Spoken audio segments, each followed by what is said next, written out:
सिर्फ पेपर को रोल करके हम कितनी अमेजिंग आर्ट बना सकते हैं, जैसे फ्रेम आर्ट, वॉल आर्ट और ज्वेलरी भी बना सकते हैं। और तो और हम कुछ 3D चीजें भी क्रिएट कर सकते हैं जो देखने में काफी ज्यादा इंटरेस्टिंग बट यूनिक चीजें होने वाली है। और इस आर्ट का नाम है क्विलिंग, जिसमें हम पेपर स्ट्रिप्स को रोल करते हुए उसे शेप देकर हम काफी ज्यादा क्रेजी चीजें इन्वेंट कर सकते हैं। इसके लिए मुझे पहले क्विलिंग आर्ट की बेसिक सीखनी होगी, जिसके बाद मैं किसी एनिमल को और एक 3D स्ट्रक्चर भी बनाने वाला हूं। इसके लिए मुझे पहले चाहिए होगा ये 10 रुपए के क्विलिंग पेपर्स और ये 8 रुपए का क्विलिंग टूल, जिसका नाम आप कमेंट करके बताने वाले हो, मैं नहीं बताऊंगा। ग्लू, रूलर और कटर जैसी चीजें तो हमारे पास होती ही है, तो बस भाई इन्हीं सारी चीजों को इकट्ठा करके रख लो, क्योंकि हम आज सीखने वाले हैं क्विलिंग आर्ट। चलो फिर हम सबसे पहले कुछ बेसिक शेप्स बनाते हैं, जैसे टाइट कॉइल, जिसमें हम इस क्विलिंग टूल के बीच में इस पेपर स्ट्रिप को फंसाकर रोल करते जाएंगे, तो फिर हमें ये सर्कल शेप में पेपर स्ट्रिप मिलेगा, जो कि टाइट कॉइल है। बस हम इसे ग्लू की मदद से फिक्स कर देंगे। इसी तरीके से बन गई हमारी टाइट कॉइल। इसके बाद है लूज कॉइल। अगर हम पेपर स्ट्रिप को लूज तरीके से रोल करके चिपकाते हैं तो हमें मिलता है लूज कॉइल।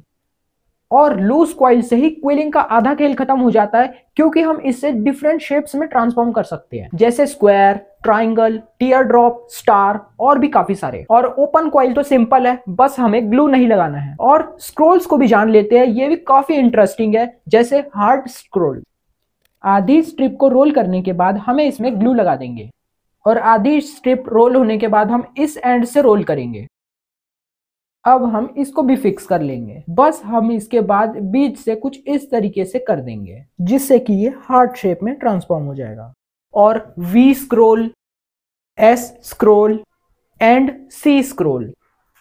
भाई इतने इजीली हमने सारे शेप्स को बनाना सीख लिया है। अब बारी है कुछ क्रिएटिव बनाने की, जो कि ये ईगल होने वाला है। ये इजी तो नहीं है, बट ज्यादा डिफिकल्ट भी नहीं होने वाला है। फिर मैंने इसके बेसिक स्ट्रक्चर को कार्बन की हेल्प से ड्रॉ कर लिया है, जिसको देखकर मैं क्विलिंग पैटर्न्स बनाऊंगा। बस मुझे शेप्स को आइडेंटिफाई करते हुए क्विल करना है और फिर शेप देकर चिपकाते जाना होगा। शुरू में तो मुझे पता ही नहीं चल रहा था कि मैं इसे स्टार्ट कहां से करूं, बट फिर मैंने डिसाइड किया कि मैं नीचे वाले पार्ट से स्टार्ट करूंगा। हाँ, और स्पेशली मुझे इसके कलर्स को भी ध्यान देते हुए क्विल करना है। नीचे वाला पार्ट इस कलर से मिलता जुलता है, इसलिए मैं इसे ही क्विल करके बनाने वाला हूं। फिर मैंने धीरे धीरे करते हुए इस पार्ट को कंप्लीट कर दिया। भाई मैंने नीचे वाले पार्ट को तो कंप्लीट कर दिया है और अब मैं बढ़ता हूं नेक वाले पोर्शन की तरफ। ये डिफिकल्ट तो नहीं लग रहा था, पर मुझे कोशिश करना होगा कि इसके कलर्स के हिसाब से इन पीसेस को प्लेस करूं। भाई मैंने काफी ज्यादा समय और क्विलिंग करने के बाद इतना ही बना पाया हूं।